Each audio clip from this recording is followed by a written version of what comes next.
What is long-term care insurance and do I really need it? That may be a question you're asking yourself. Hi, I'm Jared. And I'm Matt with Carlin Financial Group. For the best information to make sure you don't run out of money in retirement, make sure you subscribe to our channel and click that bell to be notified when we release new videos. So, long-term care insurance. That's what we're talking about when we discuss nursing homes or at-home care, any of those type of things you may need as you age or, your health takes a little turn for the worse. Now, you may be asking yourself, do you really need to purchase long-term care insurance? And hopefully we can clarify that a little for you here with this video.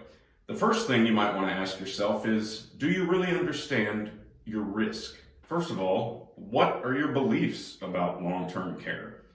Do you think you're going to need it? And if so, how much will you need? How long do you think you'll need it? All of these are things that you should probably ask yourself and you need answers for before you continue on. And one of the main reasons for that is because of the financial impact that not planning for long-term care can have on your potential retirement future. One of the myths about long-term care insurance is that people think it's not going to happen to me. Well, I carry long-term care insurance, and that's because I know I've had experience with it. It's happened to my mother and to my father. It's happened to my grandparents. So I purchased long-term care insurance a long time ago. So that myth about it won't happen to me, I know it's a part of my family history, and some of you out there may know the same thing. In fact, if you look at the statistics, 70% of Americans today who reach age 65, or you're already age 65, there's a 70% chance that you're going to need some type of long-term care insurance. Now, it may not be a nursing home. As a matter of fact, most of long-term care today takes place in the home. But that is also very costly because you've got to bring in someone who's qualified to take care of that person. So what is your strategy? Typically, there are three methods people think they can use to cover the cost of long-term care.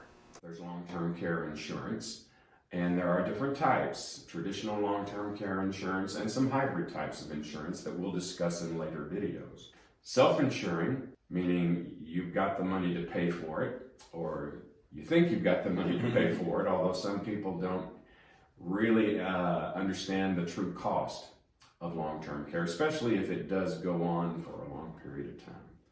And the third method is relying on Medicare and Medicaid to cover those costs. So first, let's look at Medicare. Unfortunately, Medicare does not cover long-term care. They could cover a portion of some expenses in a nursing facility after a hospitalization, and they might have a limited coverage for certain types of home care.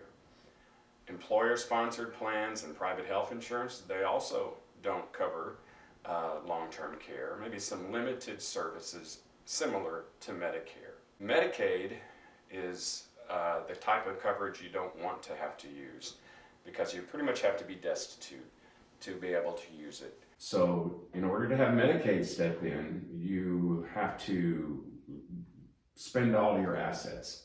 This is what happened to my mother and father. Everything had to go away.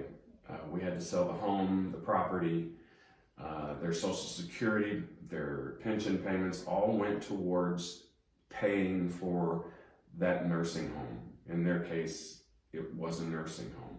And they were left with $2,000 each, and that was it. And that's what has to happen before Medicaid comes in.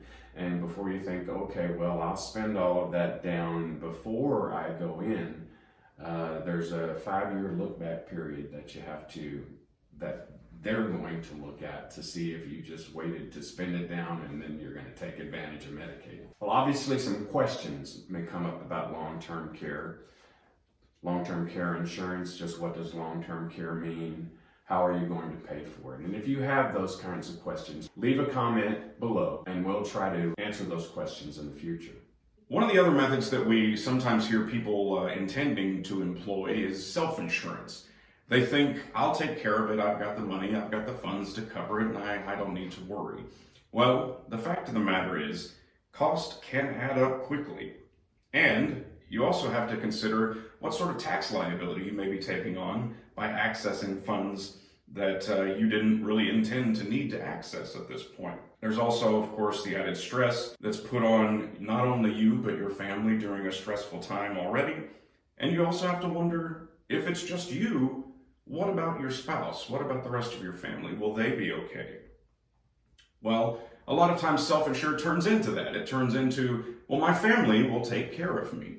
And, we like to think that our families will be able to do that, but unfortunately, that's not always the case. Millions of Americans do provide care for their family members, but the things that they fail to consider a lot of the times is the time that it's going to take away from their own lives and their daily schedules, the impacts that it'll have not only on their relationship with the person they're caring for, but also others around them, because they'll be in fact impacted by the stresses that they take on trying to care for an ailing family member. Finally, the family factor is something you really have to consider, because in the end, 63% of caregivers end up paying for care with their own money.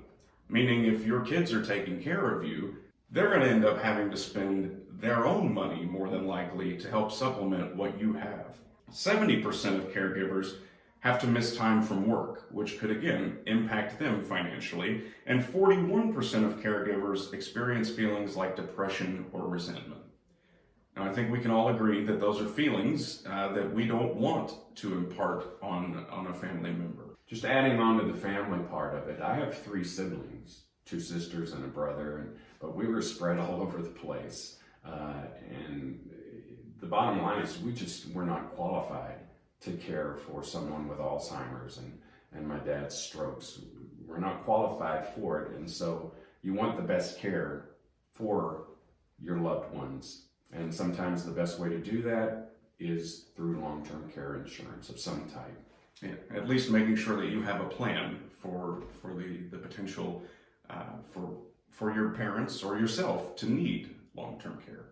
If you found this information helpful, please share it with your friends and family. Make sure you subscribe to our channel and be notified when we post new videos. And remember, live today, plan for tomorrow.